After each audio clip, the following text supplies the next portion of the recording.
విచారణకు కవిత సహకరించలేదని కోర్టుకు తెలిపింది సిబిఐ.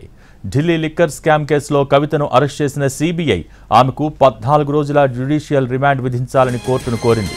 ఈ మేరకు 11 పేజీల అప్లికేషన్ కోర్టుకు సమర్పించింది సిబిఐ. ఇటీవల కవితను కస్టడీలోకి తీసుకుని ప్రశ్నించింది సిబిఐ. అయితే పలు ప్రశ్నలకు తప్పుదోవ పట్టించేలా కవిత సమాధానాలు చెప్పారంటూ లిక్కర్ కేసులో నిందితుడైన శరత్ చంద్రారెడ్డి నుంచి తీసుకున్న 14 కోట్ల రూపాయల గురించి కవితను ప్రశ్నించినట్టు తెలిపింది సిబిఐ. లేని భూమిని ఉన్నట్టుగా చూపి అమ్మకానికి పాల్పడ్డ విషయంపై కూడా కవిత నుంచి ఎలాంటి సమాధానం రాలేదని తెలిపింది. మాగుంట శ్రీనివాసులు రెడ్డి, గోరంట్ల బుచ్చిబాబు, శరత్ చంద్రారెడ్డి, విజయ్ నాయర్లతో జరిగిన సమావేశం గురించి కూడా కవితను ప్రశ్నించినట్టు తెలిపింది.